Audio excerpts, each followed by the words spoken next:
fellow law enforcement officers, by the small handful who fail to abide by their oath to serve and protect. We support the overwhelming majority of police officers who are incredible in every way and devoted public servants. We must all work together as a society to expand opportunity and to create a future of greater dignity and promise for all of our people. Every citizen in every community has the right to be safe in their workplace, safe in their homes, and safe in our city streets. We are working toward a more just society, but that means building up, not tearing down, joining hands, not hurling fists, standing in solidarity, not surrendering to hostility. This is the sacred right of all Americans that I am totally determined to defend and will defend.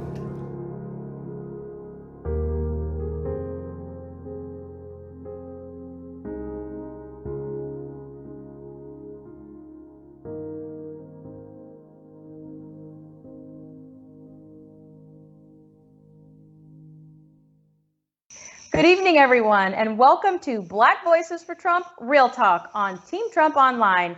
I'm Katrina Pierson, and tonight we're joined by Democrat from Georgia, State Representative Vernon Jones, and Senior RNC Communications Advisor Paris Dennard. Gentlemen, thank you for joining us tonight. The recent job numbers have far exceeded expectations for the month of May, and the United States gained over 2.5 million jobs, and that's the largest gain for a single month in our history. Even with half of the country shut down, President Trump's policies are still working. And I want to get the both of your reactions to this great jobs report. Paris, let's start with you. You know, Katrina, first of all, thank you for having me on the show tonight. This is a tremendous achievement for the president, but it's even better for the American people. With the job numbers coming out today, there were estimates that unemployment was going to be upwards of 20% or more. The unemployment number was 13.3%. 13.3% is still high, but we have to put it into context of where we are as a nation. The president essentially had to shut off the economy to save lives. More specifically, he had to save Black American lives that were disproportionately impacted by the global pandemic that we call COVID-19. So even in the face of COVID-19, the economy being shut off, the economy itself, the fundamentals, the foundation that President Trump's leadership has echoed into this new generation of wealth creation and lowering unemployment numbers for the Black community specifically, record lows that we've seen in recorded history. The economy is showing signs of not only improvement, but it shows that we are going to come back after COVID-19 is taken care of even stronger than ever. This is positive news for the American people, for the American worker, and every Black small business owner in America. Help is coming. Help is actually here. And the economy is responding to President Trump's inclusive economy. It's really exciting news. Yeah, it is exciting news. And when you think about it, you know, there are a lot of states, big states, like California, like New York, who aren't even open yet. So we know the numbers are just going to continue to get better from here. And that brings me to you, Representative Jones. You know, let's talk about the differences between the blue states and the red states, for example. You know, Paris and I are Black, we're Republicans, so we're not supposed to exist as is, but we also support Trump. You are a Black Democrat and supports Trump, and that's sort of an anomaly. You actually take some of the pressure off of us now. But I want people to hear from you, because there's a lot of people who view this program who may not know who you are. But I do want to get into the differences of governance when it comes to blue states versus red. So take this opportunity to tell our viewers who you are and why you support President Trump. Well, first of all, I'm an American, obviously. I'm Black, and that's irrelevant in terms of what the president is doing for this country, because he's leaving no race behind, no gender behind, no one behind. Everybody has benefited from this president and what he's brought in the past 3.5 years. And as you recall, prior to the pandemic, there was record numbers of unemployment across the board, and certainly for African Americans. Small businesses were on the grow, on the move. Many of them had started new businesses in terms of minority participation in small businesses. You saw a lot of the tax breaks. A lot of those things that the president put into place has really had a profound impact even now. And so this president wears a number of different hats. Obviously, he's the chief executive officer, but he's been the chief jobs officer. He's been the chief health officer because he struck a good balance between providing quality health, listening to the science, listening to his public health officials, and making sure each and every American was safe. But at the same time, this president has been adamant, and I agree with him, most of us agree with him, that we have to have economic recovery. And he has done the right things in the past to sustain us. Can you imagine if his policies were not in place and we were hit with this type of pandemic crisis? So this president's on the right track. That's why I like him, because he's not your normal politician. He's been vetted in the private sector. He knows jobs, he knows government, he knows how to make things happen in the private sector. He's brought those skills to the Oval Office, which we haven't had that type of chief executive in many, many years. And so I'm not surprised by the economy. Now, let me say this. I am a Democrat and I come from a southern state. I have conservative leanings. I was reared that way, like most African Americans were reared until they were hijacked by the left. But let me say this president does three things. He does what he says he's going to do. He provides results. And you know what? If you can't get the job done, he gets you out the way and finds someone else who can, so we can get this economy and this country moving forward. And he puts America first. If you want to call him a nationalist, call me a nationalist too, because I want to put America first. When you start putting illegals and other interest groups or foreign groups before foreign countries, before the American people in our own country, I totally disagree with that. And so this is the first time in my lifetime we've had a president that put America first. Yeah, I mean, you say that so well. And, I just want to commend you for your courage and leadership, because it was not easy to put everything out there to support, what is right for you and really what is right for the Black community. So, we commend you for that. And, Paris, we know that there are a lot of issues, and it's not just jobs that we're talking about right now with regards to blue states and red states, whether it's taxes or regulations, homelessness. There's a reason why so many people flee from states like California and go to Texas, or flee from New York and go to Florida. There's a reason for that. But every problem that we're talking about right now heavily impacts Black America more than most. So Paris, what do you say the differences are and how that impacts the different communities? Katrina, it's really important for us not to miss the historic nature of what Representative Jones just said. He said, "I'm a Black Democrat. I'm an American first." And he said, when he first came out and talked about why he supported President Trump, he said, "I'm going to remain a Democrat and I'm going to remain committed to my community." It reminded me of what my grandfather, who happens to, my grandfather, Walter John Richard Dennard was his name. He was my hero. He comes from Cordele, Georgia. That's where my family's roots are, which are several hundred miles, south of Atlanta. And I was talking to Representative Jones about our connection to Georgia, him being a representative from there, my family having roots there, conservative family values type roots that you find in a lot of Southern Black communities and Black families. But the important thing that my grandfather told me, he said, "Paris, stay in your party." He frankly said, "I don't like your then president and I don't like your party, but I love you, Paris, and I love you in your party. Stay in the party," because he knew that the Black community needed to have representation and our voices heard on both sides of the aisle. So to have Representative Jones, with his leadership, with his influence, come out and highlight that even in places that have Democrat strongholds in terms of Democrat governors or Democrat mayors, it's okay to be a Democrat and understand the impact of what this president is doing. And that is to your point and to your question, Katrina, about the differences. The differences come from leadership. The differences come in philosophy and how to govern. It's about empowering people. It's about providing opportunity.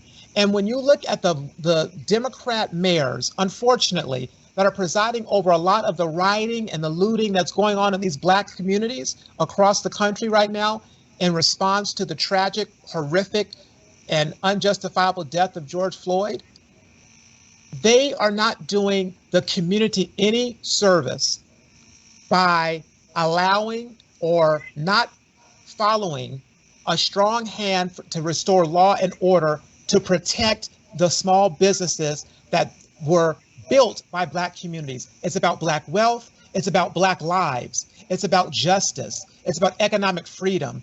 And these Democrats, unfortunately, have let the community down for not only months, not only years, but in the case of Joe Biden, it's been 44 years. But in many of these communities that we talk about, it's been generations. The time has come for change, and the time has come for action. And I believe, like Representative Jones believes, that the person who can deliver that action for the community, for the nation, is Donald Trump. Well, you know, and I want to get to more about the local leadership and the riots a little bit later, but circling back to you, Representative Jones, let's talk about Georgia, because, you know, far too often we group people by their party, Republicans versus Democrats, but there are some Democrats like yourself out there who have been fighting for the community, who have implemented and spearheaded policies. So what is it about Georgia that's attracting so many people, and what is that message that you're taking on the road?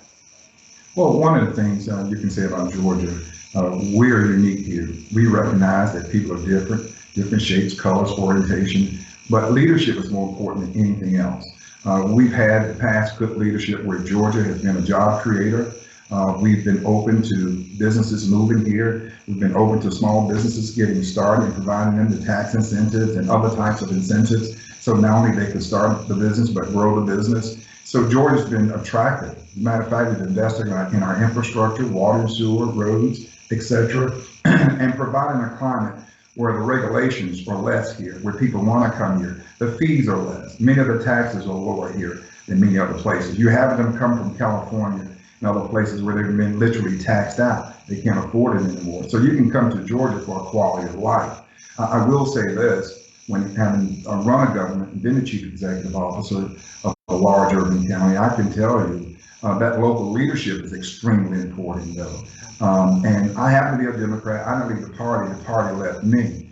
But those fiscal conservative policies, recognizing how important it is to have less regulation so businesses can thrive, so governments and the people at large can benefit from that. That's having a plan. And Georgia, as you know, led the nation the past several years. It's been the #1 place to do business. And we're keeping that going with our current governor, Governor Brian Kemp. That's why Georgia was one of the first ones, although criticized earlier, but others are following, where our governor took the lead and said, you know what, we're going to take the necessary precautions. We've educated our people on what they need to remain safe. But at the same time, he recognized that we have to have an economic recovery here because the government coffers are falling well short. And what's going to happen when you don't have money? You go back to the people and raise taxes. Well, they haven't been working in the past few months. So you know, why are you going to do that? So he is really striking and has struck a good balance, like the president had, in terms of providing that, getting back, taking care of our public health situation, making sure people are safe, their lives are being saved, but at the same time opening the doors for businesses so people can go back to work, so we can get back to somewhat of a normal life. But I can tell you this, when you see some of the events that have occurred, and I know you're going to get into this later, but in terms of protesting, the local governments are the ones who are responsible initially for keeping law and order. But you can't on one hand say, you can't make a political decision based on public health and public safety. If you tell a restaurant you have 11 or more people in there, we're going to crack down on you. But you have the masses of people that are marching. And you say, okay, y'all go ahead and march peacefully. I mean, they don't march peacefully, but where are they being removed? They're violating code. So it's, you know, it's more of a political decision based on the issues of public health and at the same time, economic recovery. And so and public safety. So I just say, you know, we have good leadership, certainly from our governor, but the local governments are the ones that should be asking the state government for support. And then they also can make the call to the federal government. It goes from the bottom up, not from the top down. And so I wish the president, and I open the president to come and bring whatever resources he can to Georgia. That's important. But if there's local politics involved with national politics, and one is trying to outdo the other because of the election, then the people are going to be the one that's going to suffer. We need that state and national support here. And I hope our leaders on the local level recognize that and keep the politics out of it. You know, Katrina. Absolutely. You know, before we get on to our next topic, Paris, I want to bring you in on one last thing because, Joe Biden is out there claiming that he's going to win, Georgia, Michigan, two states that President Trump carried in 2016. But what can other Republican candidates do to win over individuals like Representative Jones' constituents? Yeah, I think at the end of the day, Katrina, it comes down to the facts. And it comes down to really knowing the record of President Trump and comparing it to that of Joe Biden.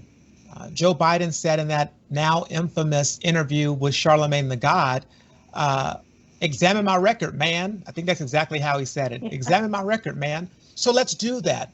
Let's have the conversation. Let's examine records. You want to talk about education. Let's look at historically Black colleges and universities. Unprecedented support by this president, permanently funding for 10 years Title III Part F, billions of dollars for HBCUs. First time that's ever been done in history.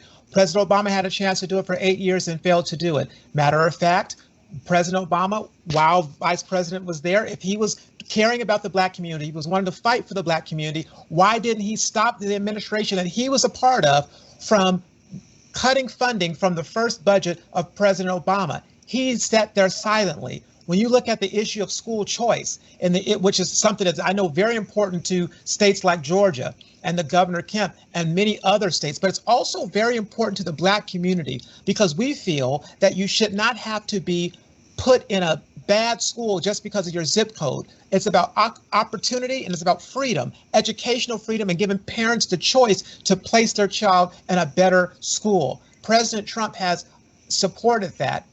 Vice President Biden has said that one of the first things he was going to do is get rid of charter schools. He's not your school choice president like President Trump is. And most importantly, when you want to compare and talk about records, I would encourage people to look at the record on justice and criminal justice reform. You have one candidate that was talking about, the issue of mass incarceration, the issue of locking up Black people for years, destroying Black community, destroying the Black family, destroying Black generational wealth. That person was Joe Biden, the architect of the 1994 crime bill, also the architect of the unfair crack cocaine sentencing, which also led to mass incarceration for Black people. This is a man who has not been on the side of the Black community when it comes to law and justice. Matter of fact, Charlemagne the God said Joe Biden was at the front lines of mass incarceration. And so you look at the contrast with President Trump, who has been a champion for criminal justice reform, who sought to undo the damage done by the 94 bill. Joe Biden had ample opportunity, ample time to be a hero, to be a champion, to fight for the Black community. He's been in office for 44 years and has spent several months in his basement in Delaware and has yet to lead. President Trump, the record is very clear on his leadership as it relates to the Black community, on education, on the economy, and most importantly right now on the issue of justice and criminal justice reform. The facts will be the guide to help educate any mind on the left or the right, but especially to those that consider themselves to be Democrat or consider themselves to be open to giving the president and the Republican Party a first look or a second look. You have to examine the facts and the records of Joe Biden and Donald J. Trump. Well, Representative, what do you think? Is that the solution? Do you have anything to add, or is Paris wrong? Well, obviously he's correct in every category, and a footnote to that, you have to call this president really the modern, if you will, civil rights president since going back to Lyndon Baines Johnson. Why? Because his policies have directed, in a positive way, have directly impact and help the African-American community. Although he's helped every demographic, but clearly, when can we say in the last few years there's been a Black agenda? This president, President Trump, has come to Washington with a Black agenda.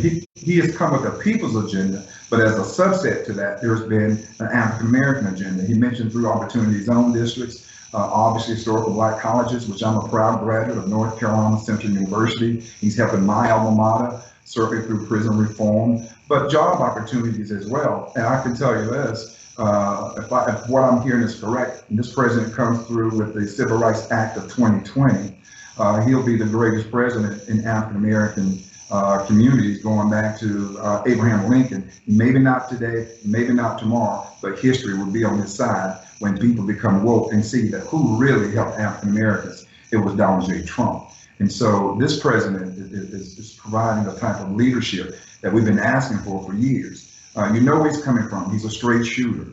People say they want honest politicians. No, they don't, because President Trump has been as open, as honest as anybody has. You know, he said he's going to do when he does what he said he's going to do. And so the liberal media obviously has, they feel like the black community is a captive audience. So does Joe Biden, so does the Democratic Party. And that's why I'm calling them out now for their bigotry, because you're right. We have black African Americans have been on the side of Joe Biden, but Joe Biden and the Democratic Party has not been on the side of white people. And more of us out there feeling that way. We're just afraid maybe in some circles be attacked by the liberal media, or they send out their agent provocateurs to try to keep black people on the plantation. The choice is clear here. You can ask anybody right now, what has President Trump done? And they cannot disagree with you on those issues that we just talked about: prison reform, the economic development in terms of economic opportunities, in terms of jobs, and also historical black colleges.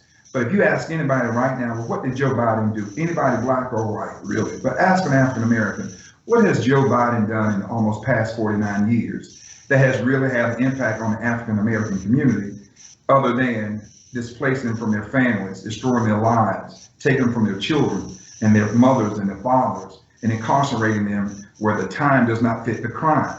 That's Joe primetime Biden that we need to be highlighting. And so the black people have been really disillusioned about the Democratic Party. And that's what scared those liberals. That's why they're horrified, because people like me and you all have come out and said, wait a minute, we're not just going to be a part of the bandwagon. We are independent thinkers. We don't need liberals thinking for us, wanting to build us a habitat house, but not in their neighborhoods. We want true economic power, and Donald J. Trump has provided us for the first time a seat at the table where we can be a part of this pie splitting. So that's why I support this president. Yeah, you know, you're absolutely right, Representative. You mentioned the media, and it's so interesting to me because all through 2016, no one in the press asked candidate Donald Trump what his plan for Black America was.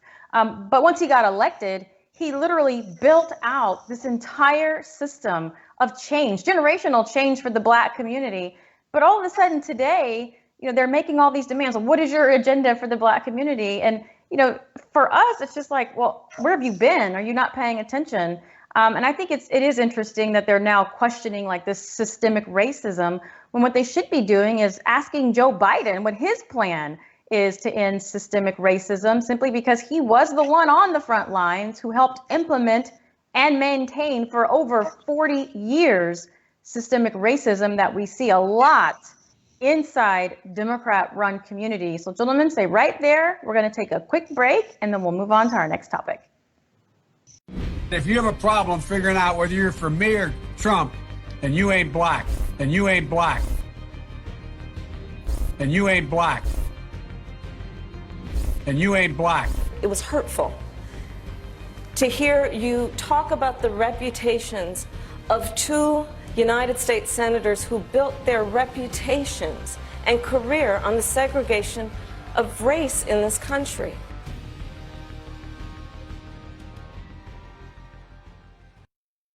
Mass incarceration has put hundreds of thousands behind bars for minor offenses. Joe Biden wrote those laws. Every major crime bill that's come out of this Congress has had the name Joe Biden on that bill. We do everything but hang people for jaywalking in this bill. Joe Biden's policies destroyed millions of black lives. Joe Biden may not remember, but we do. Thanks to President Trump, criminal justice reform gave nonviolent offenders a second chance at life and the American dream. His policies have created 9,000 opportunity zones that will impact 35 million people in struggling communities. Criminal justice reform gave nonviolent offenders a second chance at life and the American dream. He has given $100 million to HBCUs for scholarships and research. He fights against illegal immigration, a plague that has salvaged the black community. And he has done all of this for us in less than one term. Imagine what he can achieve with 4 more years.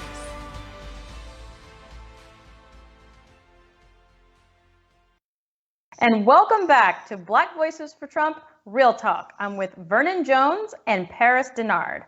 You know, we just ended the last segment talking about Joe Biden actually being one of the leaders of creating and implementing systemic racism that so many Black Democrats are really speaking about loudly today. And Representative Jones, did you want to make a comment on that? Yeah, you said something very interesting earlier about the Black agenda.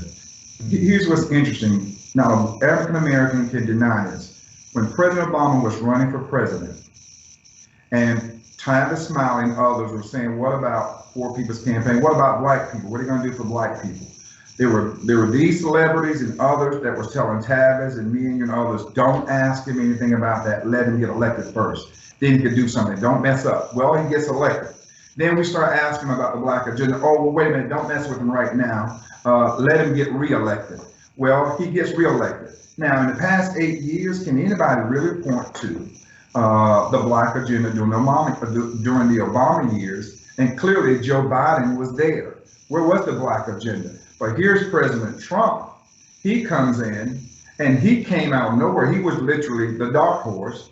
And all of a sudden, he's a president, and he has a Black agenda. When Blacks should be getting on board and give him more input and more assistance on helping develop that Black agenda. He's literally been carried out on or getting information from you and Paris and others. But, you know, what about this whole country? What if all of us got on board with the Black agenda with this president and stop trying to fight this president for the Democrats, just so the Democrats can win? And it's so ironic. Even during the presidential debate among the Democrats, where was the Black agenda? We heard about the illegal agenda. We heard about the gay and lesbian equality agenda. We heard about all these other special interest agenda. But where was the Black agenda?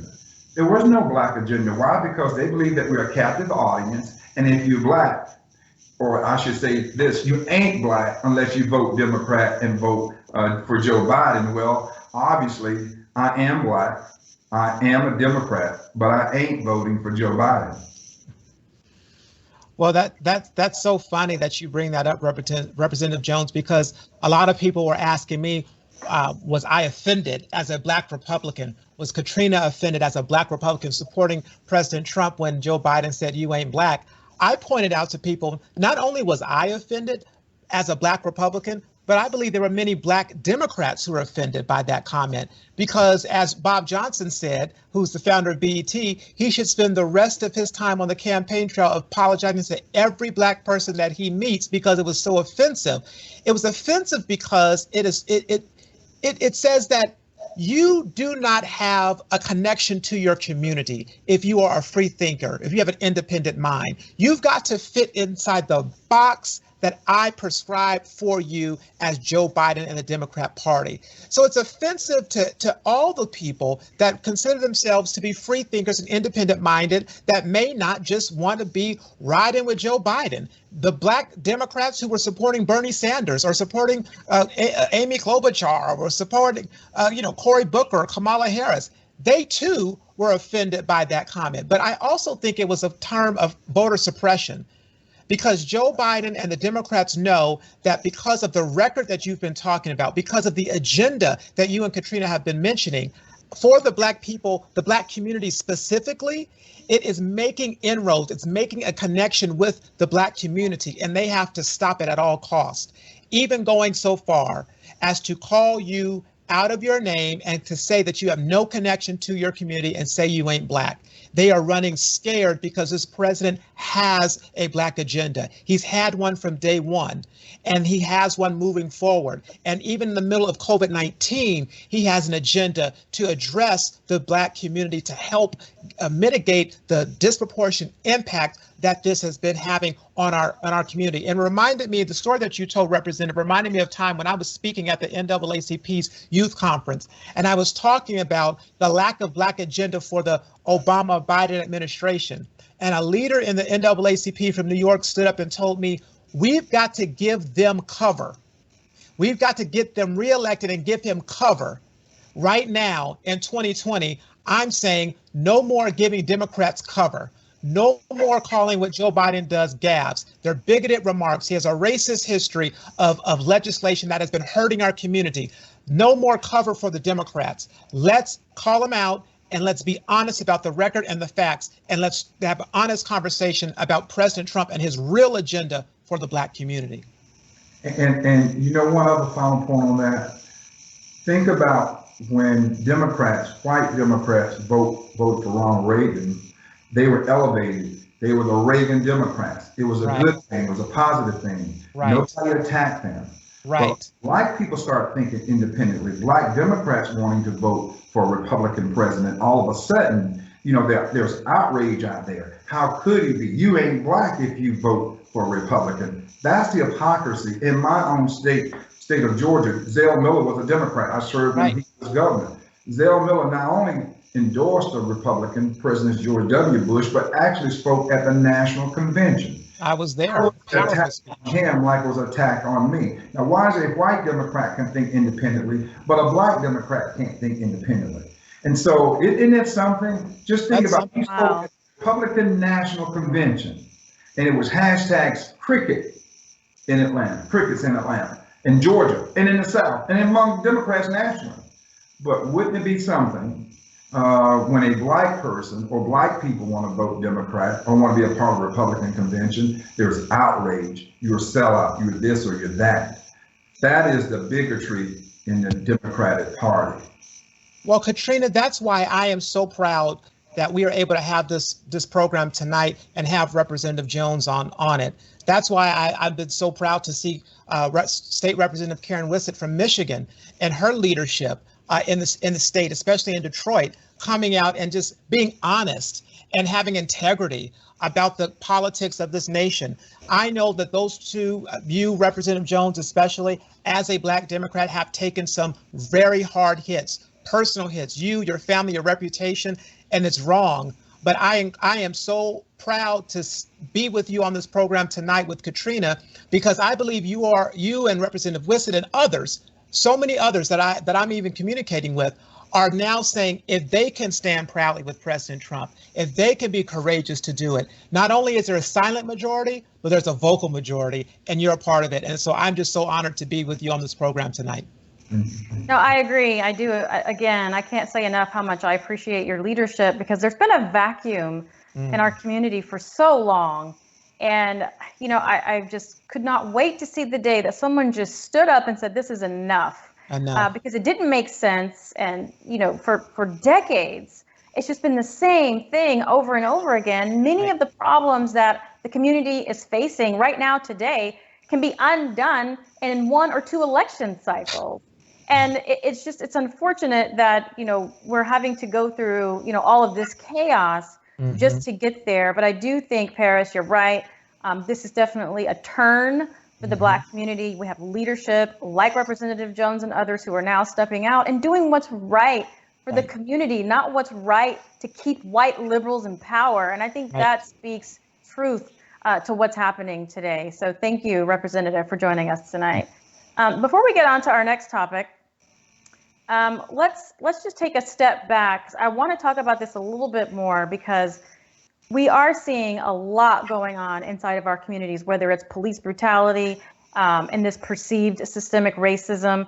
You know, and I always tell people that, yes, racism exists, but it's not the only thing that contributes to failure. And a lot of people do use the color of their skin as an excuse to not advance in life, as an excuse to give up on their dreams, as an excuse for their own failures. And instead of taking on that personal accountability and that responsibility, it's just so much easier to blame it on race. I mean, all three of us come from very different backgrounds, very different political arenas.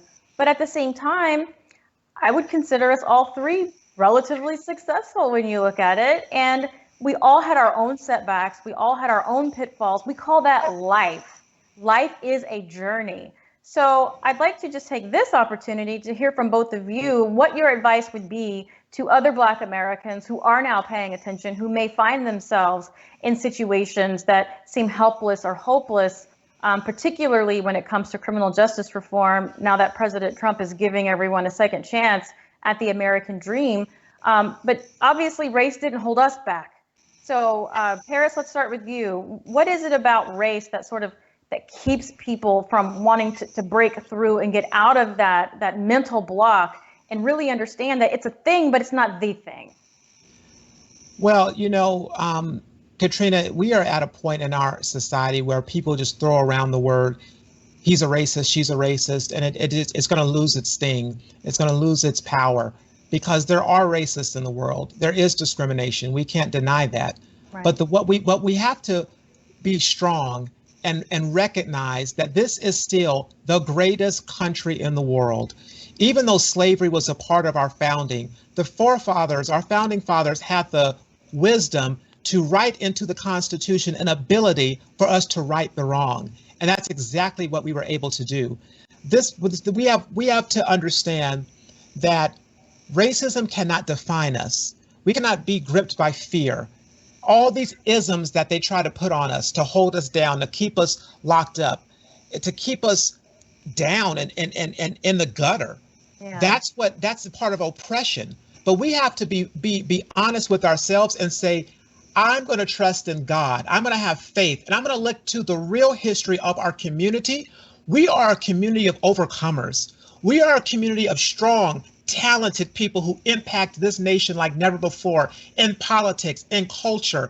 We are successful, and we have even more opportunities today to rise above. We have to start investing in ourselves. We have to start investing in our communities. We have to start supporting one another and growing the Black family, supporting the Black family, HBCUs, and the things that the president has done to invest and to support the Black community. That's how we grow out of this idea that this nation is just a racist nation that can only keep us down. I contend that when you look at the leadership and the success of Representative Jones, of a Black person on the Supreme Court, of somebody becoming a 2-term president of the United States, don't let the left make you feel that racism is going to keep you from achieving. This is a great nation, and we have new millionaires and billionaires happening every single day because we are able to work and come together and achieve. That is the nature. That's our heritage. That's our blood. We are strong. Do not be defined by fear and the left's mentality that you have to be oppressed. We don't. We are victorious. Representative, you're on the front lines, and you have to now particularly really explain your position. And how do you do that in your community? Well, first of all, let me say this. I think you mentioned earlier we came from different backgrounds. I was born and reared on a farm in North Carolina, and Pierson and I were talking about it earlier. I've experienced an outhouse. I've experienced pumping water from a hand pump and toting the water in the house, if you will. I've experienced growing up in the household where both my parents were only 3rd grade educated, that when I got to the 5th grade, they could not help me with my math. I didn't know they weren't educated because they made sure I did my homework, and they were bluffing their way through. My dad fought in World War II when, honestly, my dad had talked about his experience, how white soldiers, U.S. soldiers, would talk about to the German girls that Black soldiers had tails, that they were monkeys. But my dad came back to this country, and he said the greatest country on earth is these United States. This country may not have been good to my dad, but my dad has been good to this country enough to know there's no other greater place than this United States of America. My mom had to wash clothes for white folks, and me and them were mostly liberals, believe it or not. And so we could have a way of some sort of quality life, and we can get a good education. I've been very fortunate in this country. Me, like many others, and a lot of success stories around the country, how African Americans have pulled themselves up by the bootstrap. I remember my mom and my dad saying on many occasions, the only thing they want from the government was for it to get out of his way. They just want to provide for their family, maintain the Second Amendment and the First Amendment, if you will, not necessarily in that order. And so when I look now, the greatest stain on this country has been slavery. We have to admit that. We have to be open to that and acknowledge that. When they were bringing slaves from Africa, they thought they were headed on a journey but really it was an adventure. And that journey didn't stop. I should say it was really, they thought they were coming on a destination, but it was really a journey.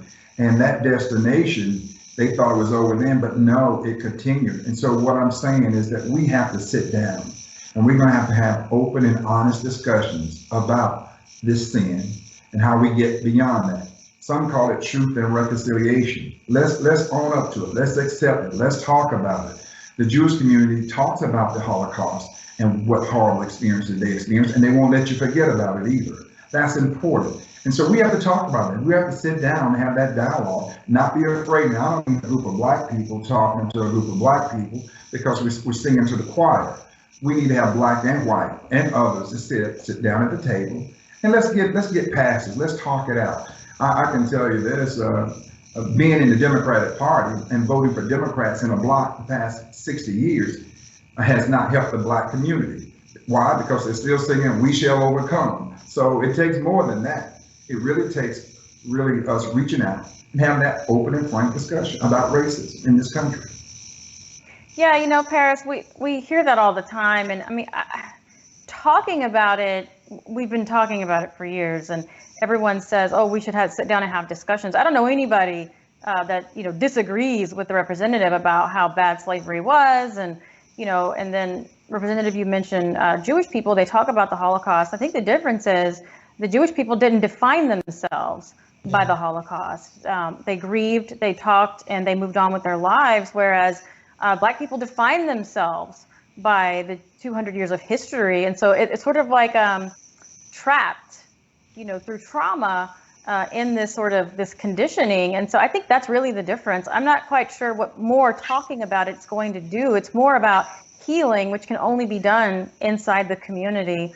But with that, gentlemen, let's move on to our next topic, because there's a lot going on in the last couple of weeks. And I want to talk about the tragic death of George Floyd, specifically what's going on surrounding it, because there are Americans all across the nation who've been protesting and demanding that justice be served, that I haven't heard anyone say otherwise. So unfortunately, we have others out there like Antifa who are serving their own purpose and using these protests to push the anarchist playbook out there. They've used it. They've gone out there. They've started chaos, riots. We've seen all the videos of them handing out bricks and just really wanting to cause a lot of devastation and destruction in these communities. And innocent people are being killed. Small businesses are being burned, and countless livelihoods have been hurt. And there's truly been a lack of leadership at the state and local level, which is what you mentioned, in the onset of the program, Paris. And President Trump has already deployed the military in Washington and offered similar assistance to these state and local officials. And now we have a new poll from the Morning Consult that shows that an overwhelming support of 58% of voters support using the military to help these local officials control the riots. And that includes a big chunk of liberal-leaning voters. So why are some of these state and local leaders refusing that help, Paris? Katrina, we are in the 99 years ago this week was the anniversary of the Black Wall Street Tulsa riots, where they called it Black Wall Street because there were millions of dollars 99 years ago in this community in Tulsa. And a mob came and burned it down and destroyed Black generational wealth and the businesses that were there. And so it's just an eerie parallel to see us in a same situation, this time in multiple cities across the country. But we have Democrat mayors and governors who are refusing to stand with the sides of the peaceful protesters. We have these Democrat mayors and Democrat governors who are acting as if Black Lives Matter, but not when it comes to preventing the loss of life, not when it comes to preventing looting and rioting in Black businesses. I believe, to answer you specifically, Katrina, they are playing politics with the lives of Black Americans and Black businesses. And it takes leadership. I don't care if you don't like the fact that Donald Trump is the president. I don't care if you do not want to admit that he's right in terms of establishing law and order to keep the peace and to protect Black small businesses in America. You have an obligation to those who put you in office to protect them, to serve them, and to do what's right by them. And if the lives truly matter, put politics aside and be willing to work like Representative Jones has been doing, work with Republicans, work with this administration to get things done, provide safety, law, and order for the community. It's all about politics for these Democrat mayors, and that's unfortunate because this is a time where we need leadership, bipartisan leadership, to bring the nation together, to heal the nation, but to help the economy grow. And we know that has to happen, especially in these Black communities who are really, really hit hard right now. Yeah, Representative Jones, I was seeing on the news that there have been some historical buildings set on fire in the Atlanta area. Why aren't they using the resources available to stop anarchy? Going back to your point and what I was talking about earlier about that local leadership, that's where it starts. Again, when you dial 911, it doesn't go to Washington, D.C. to the president's office. It goes to those local first responders, police and fire and rescue. Well, who govern those? It's the chief executive, the mayor, or a large urban county executive. What was their security plan in terms of handling this protest that was going on? We saw what was happening in Minneapolis. Where was the local mayor with his police chief and his fire and rescue chief and other emergency management agencies, where they had a strategic plan that in the event something was going to happen in Atlanta, they could announce in advance that you're going to have a march here, it's going to be peaceful, it's going to be at this location and this time. Again, you have these local mayors that are Democrat, these state governors who are Democrat, and they've made a political decision based on public safety and on public health. And when you look at that dichotomy, that is what is creating a lot of the issues, the confrontation.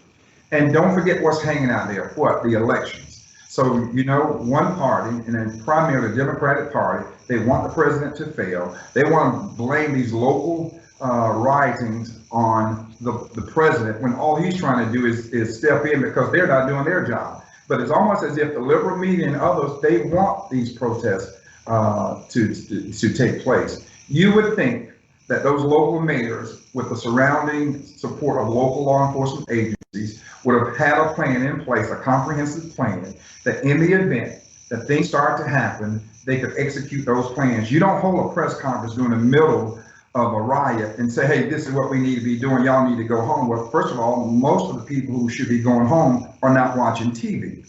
And so that's why the announcement should have been made in advance of the march. Here's what the parameters are going to be. We're going to protect the peaceful protesters, but those who get out of line, you're going to be handled swiftly with the criminal justice system. And you have on call and on hold right there for you, the National Guard and the President's office. It's from the bottom to the top, that relationship. But unfortunately, because this election is hanging out there, you have Democrats who are literally trying at the local and the state level to do what? To defy the president, hurt his chance of getting reelected. But that dog won't hunt, because everything they've thrown at him, he's been able to overcome it. He's going to overcome this too, and our country's going to get back together. And come November, we're going to elect Donald J. Trump again. You can be assured of that, because he's a strong leader. And with that, we're going to take our last break. Stay right there, and we'll be right back.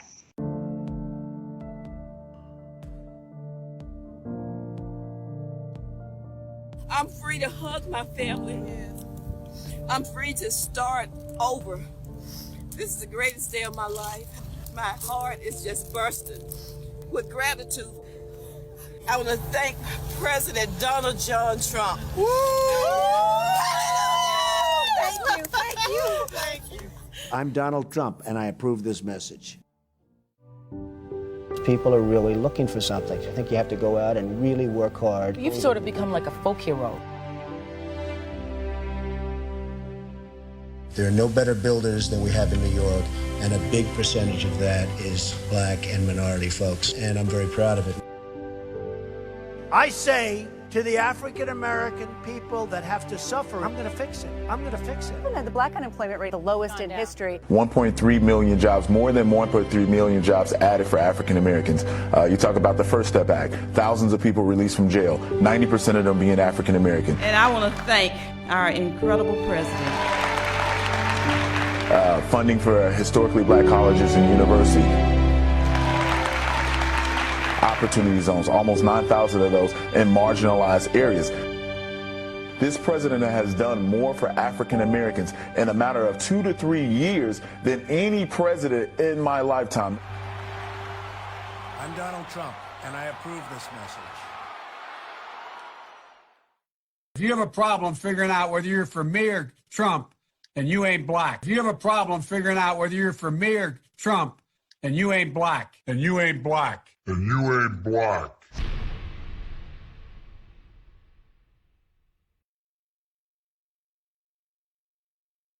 And welcome back to Black Voices for Trump Real Talk with Vernon Jones and Paris Dennard. Gentlemen, before I get your final thoughts, I just wanted to remind everyone at home that we are in a fight to continue to bring prosperity and opportunity to Black Americans. So here are some ways that you can get involved. You can download our brand new Trump 2020 campaign app. It's available on Apple and Android.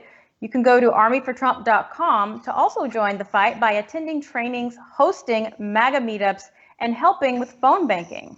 And as always, text WOKE to 88022 to join our Black Voices for Trump coalition. And to stay in touch with the campaign, text Trump to 88022. And now, back to our guests for final comments. Paris, let's start with you. You know, Katrina, it's been an honor to be with you and Representative Jones tonight. Yesterday, you know, the both of us had the tremendous honor to be with the President of the United States in the West Wing. And what I will just say that struck me about that meeting was that the President understands the moment. The President knows that it is a time for action, it is a time for leadership, and it is a time for him to be the president that he was exactly elected to be. He gets it. He understands the protest. He understands the cries of the small business owners. He understands the community's need for someone to help.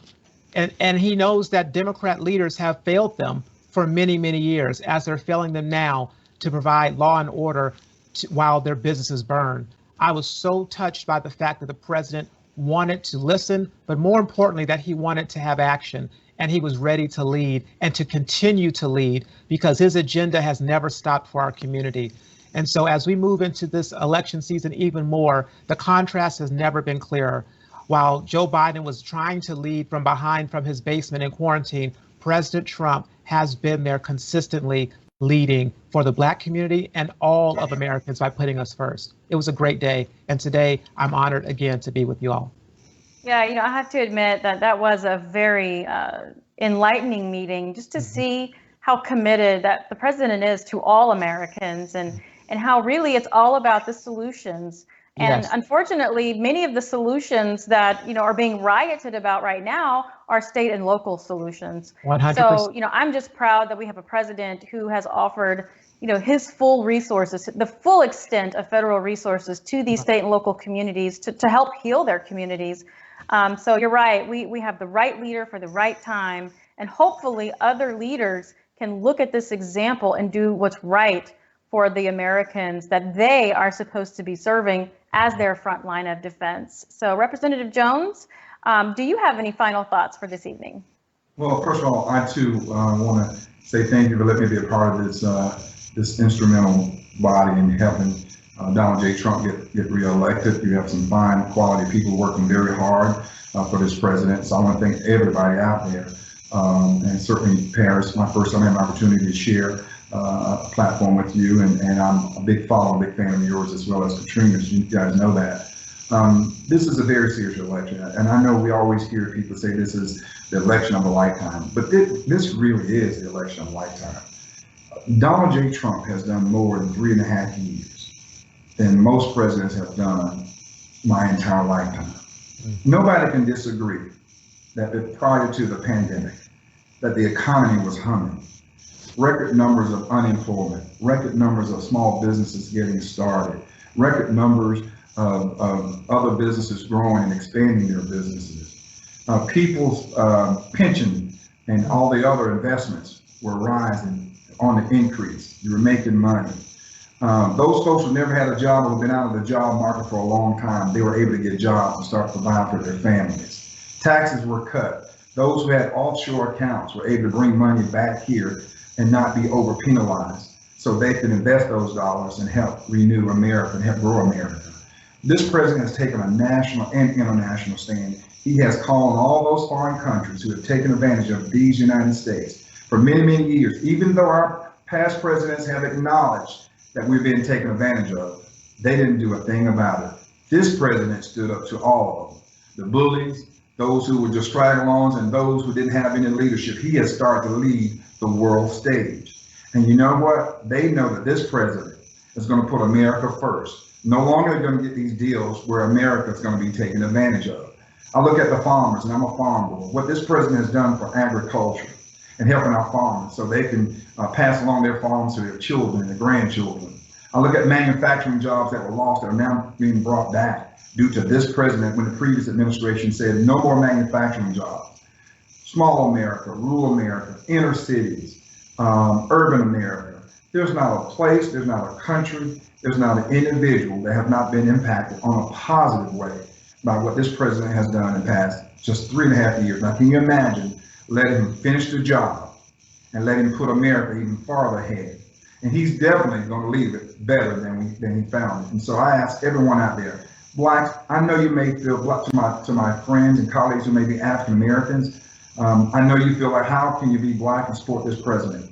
Well, if you set aside the D's and set aside the R's, because if you ask me, how can I not support this? How can I support this president? He's Republican. How can you support those Democrats? You've been voting all your life for Democrats, and all they've done was hurt you and kept you where they want you, dependent on them. Put D's and R's to the side and just look at how your life was prior to the pandemic.